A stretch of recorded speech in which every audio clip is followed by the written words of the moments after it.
In number 44, we want to do the composition here. And really all the composition is it's a series of substitutions. So when we look at something like this guy, it's saying we want to do f of g of 2. So we just start inside the parentheses and we say, okay, we're going to do g of 2, which means plug a 2 into the g function. So I'm going to plug a 2 in right here. So 2 squared is 4, minus 5 is a negative 1.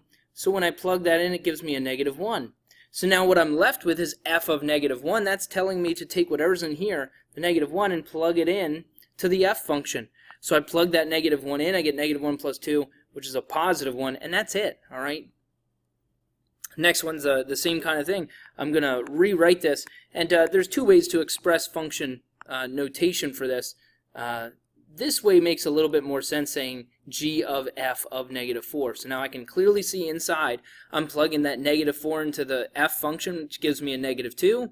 And now I'm plugging that negative 2 into the g function, which gives me a negative 1.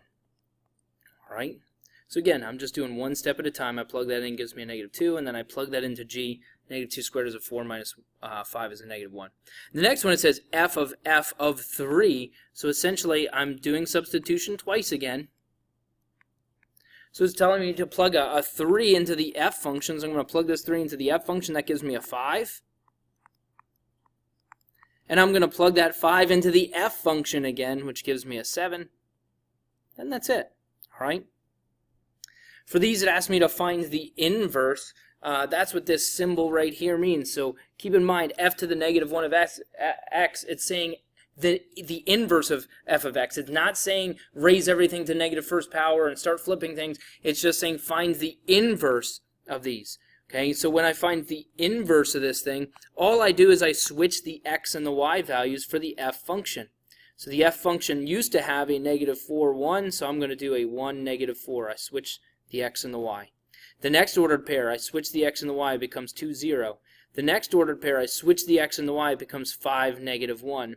And that's it, all right? I switch x and y every place I have an x and a y. That's what the inverse means, all right? The next one is asking me to find the inverse of the g function, so I do the same thing, but I do it in terms of g this time. So the g function had a 3, 3. I switch it, it's still a 3, 3, all right? Next, it had a negative 1, 1. I switch it. That's a 1, negative 1. The next one, 6, 0. I switch it and becomes a 0, 6. And that's it. I switch each of the x and the y values, and I'm done. That's the inverse. All right. When we're given an equation, the inverse is essentially the same thing. So this is asking me to find the inverse of f of x. It's telling me to switch the x and the y. And keep in mind that this guy right here, f of x is the same thing as saying y. So it says y equals 2/5 x plus 3, all right? And so what I'm going to do is I'm going to switch the x and the y. So the inverse, when I find the inverse, I do x equals 2/5 y plus 3. And then from here, all I do is I rewrite this, because typically when I write equations, I have them solved for y. So that's what I'm going to do. I'm going to solve this for y. I subtract the 3 from each side. That gives me an x minus 3 equals 2/5 y. And now from here, you could undo that fraction in one step by multiplying by the reciprocal. Here's maybe the easier way to approach it, is you look at that. To get rid of fractions, we just multiply by the common denominator. So I'm going to multiply each side by 5. So the first side of this equation, that's just my distributive property. That gives me a 5x minus 15. Over here, the fraction cancels out. You're left with a 2y. And now from here, I'm going to divide each side by the 2. This is my distributive property, so I do 5 divided by 2 is a 5 halves. I do 15 divided by 2 is a 15 halves. And the last thing I do here is I just rewrite this back in my function notation. So really it was the inverse of f of x equals 5 halves x minus 15 halves. All right. And the only reason I do the distribution there, I would accept 5x minus 15 over 2 as the answer. So this would also be an acceptable answer. If I just did the 5x minus 15 all over 2. The only reason we rewrite it the second way is because that's our y equals mx plus b format, and that's easier when we start thinking about graphing and things like that, okay? But either one of these would be acceptable, all right?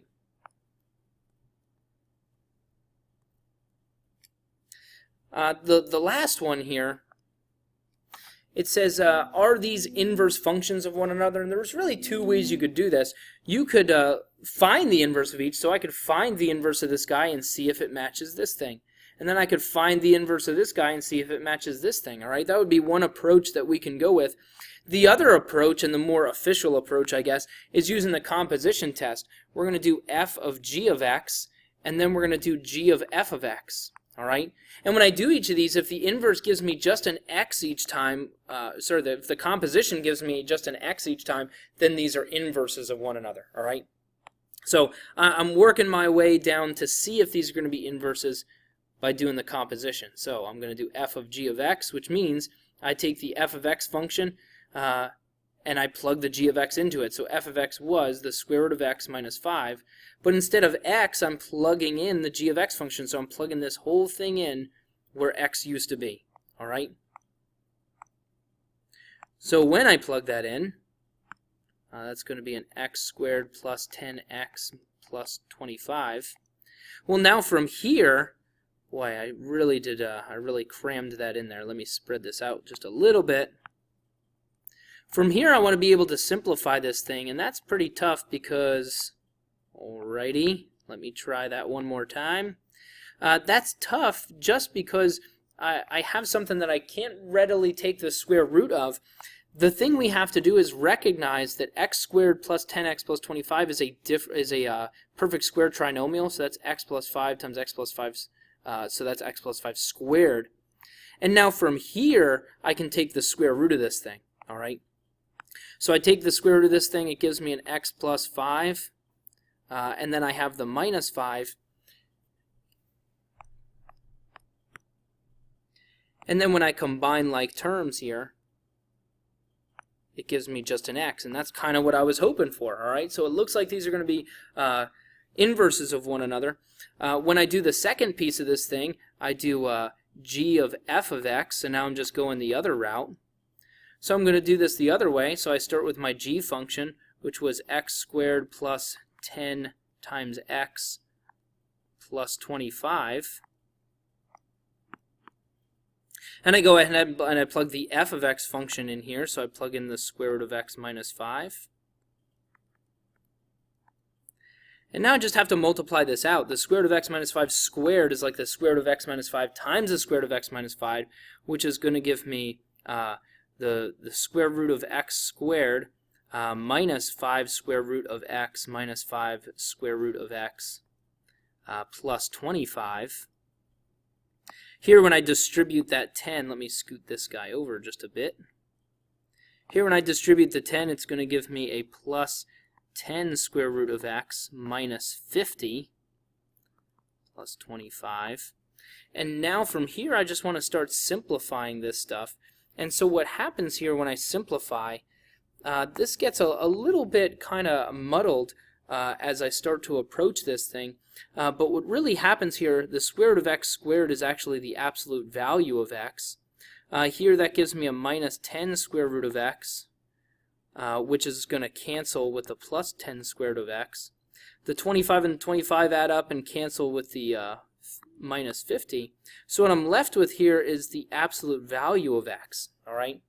And really, technically over here, this would be the absolute value of x plus 5. And that little technicality, once that gets thrown in here, kind of messes with things a little bit, because really, this is almost like having a plus or minus x, all right, when we take the square root of x squared, which means instead of just getting an x, I have a plus or minus x, which leads us to believe that these are not inverses.